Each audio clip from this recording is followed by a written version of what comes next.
Hi, everyone. This is Bart Moyers again with Snyder Realty. And today I'd like to introduce to you a friend of mine I've just met. His name is Erik Thygesen. Hey, Erik, how are you? I'm doing very well. How are you? Great. Very well, thank you. Great to have you aboard here. We're talking about today my favorite event in all of Denver Metro. It's the Bolder Boulder. It happens every Memorial Day. It's a 10K. And today I've got Erik here. Erik represents the organization Bolder Boulder. He's an intern. He's also a master's student over at the University of Northern Colorado. He's studying sports administration and grew up in Broomfield. And Erik, you told me that you had your first Bolder Boulder back in 2006. You must have been what, 8 or 9 years old? Is that right? Yeah, about that. I've been doing it for quite a long time. I've grown up with the race. Very, very good. And I think we're both excited to say that the Bolder Boulder will return to Boulder this year. That's exciting. Last 2 years, it was kind of spread out, or you did it on your own. And we're going to be back with a lot of people. And it's just great to have Erik to kind of walk us through some tips on how to prepare. And he's wearing the shirt for 2022. Isn't that cool? What do you call that shirt? You had a name for it there, Erik?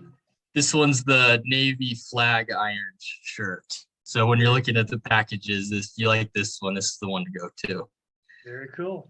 And I've got last year's shirt which had the map of all the places where people got to run, and I've just been a big fan of the whole race. It's what I train for every year. I'm 61 years old, so I've got a goal to run under an hour. I'm not there by a long shot, but hopefully some tips I can gain from you on this little time together will help, as well as just maybe tell us a few things if someone's a beginner and they're interested to know what it's like to run a 10K, maybe some things you can tell us to get started. So let's just start there. For newbies, what would you suggest, Erik? So for a lot of people, see the 10K is overwhelming, especially if you've never run or you haven't been active in a little while. It's a big thing to try to conquer. But our saying has always been, "Oh yes, you can," because that's what you do here. And the Bolder Boulder, it doesn't matter if you're runner, jogger, walker, you can finish, and it's a great event. I mean, you'll have the time of your life doing it, no matter how fast you're going. So I would say in general, if you've never done anything before and you're watching this video now, probably would be a good time within the next month just to get up, move around a little bit. You don't have to do anything extreme. It can be, walking around the block for 15 minutes every couple days or so. It's really just to kind of, get into the mindset of starting to get ready so you have a good experience with the race. And then after that, through the next 10 weeks, you can start ramping it up a little bit, but really just getting active now is a good start. Good.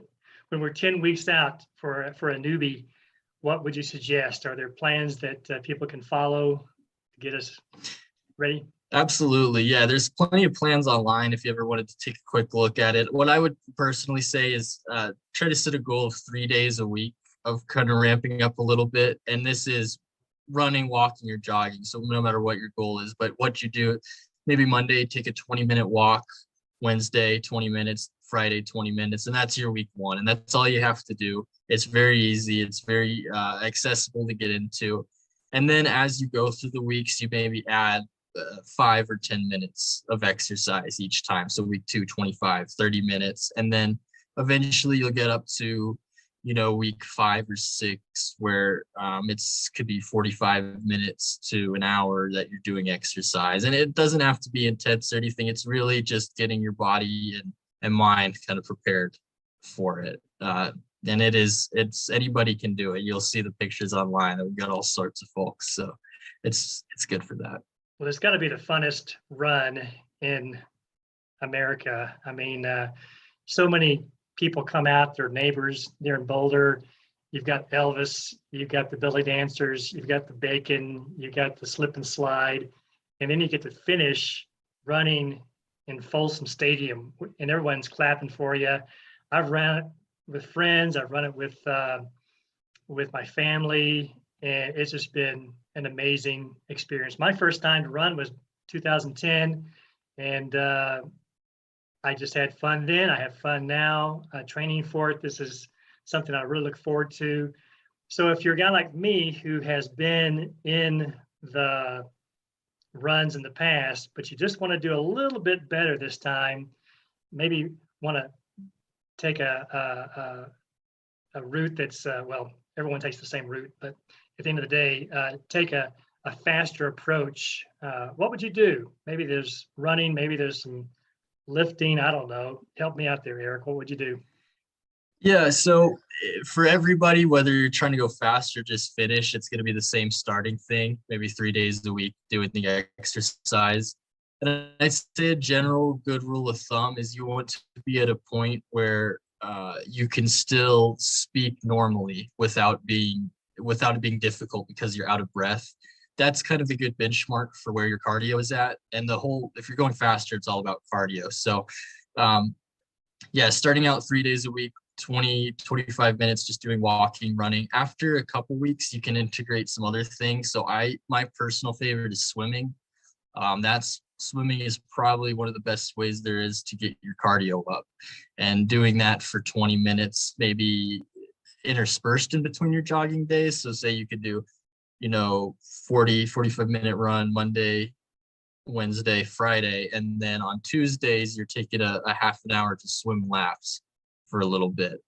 And then as you get maybe to the last couple weeks of the race, week 7 out of 10-week training program, then you may be doing 5 days a week of training. But you always want to probably set a benchmark time each week for what you're trying to achieve, just to give a goal to look forward to, and then slowly decrease that time as you get closer to the race. Very cool. And if you're just wanting to run, maybe finding a community of runners. I know I live downtown and enjoy practicing around Cheeseman Park when the weather's better. Right now I'm over at Carla Madison doing the treadmill, which is not the funnest thing, but at the end of the day, it keeps me going towards my goal. And so if you're watching this and you're interested to form part of a community that can just meet together and run, and maybe afterwards drink a beer or Coke or whatever, just to enjoy the time together, more than welcome to be a part of that. And I'm going to give it to you, Erik. One more thing that you may tell us. I know I'm very excited to be back together at Bolder Boulder and be a part of the Memorial Day services that this all wraps up with, and all the vendors that are out there near Folsom Stadium. It's just going to be a lot of fun. But one last thing that you can tell us to get us psyched up about the run. I mean, I would say that our whole theme this year is the tradition returns, and the Bolder Boulder is a tradition. It's been around for over 40 years now, and we're back. I mean, after 2 years of being on the road and stuff, it's back where it should be in Boulder. And I would just say that for whoever hasn't tried it yet, the experience of running through the stadium at the end of the race is something you'll never forget. So anybody should do it. That's all I can say, is everybody who's interested should do it. Sounds great. And what a great goal, especially with the snow days that we're having here in February, just to say, yeah, I'm going to do that. It's going to be good for my health, and it'll just be a good time for everyone. So anyway, Erik, thanks so much for being a part of this today, and make sure that you sign up online, Bolder Boulder. Great to be with you. Have a great rest of your day. Thank you. Thank you. Thank you for having me.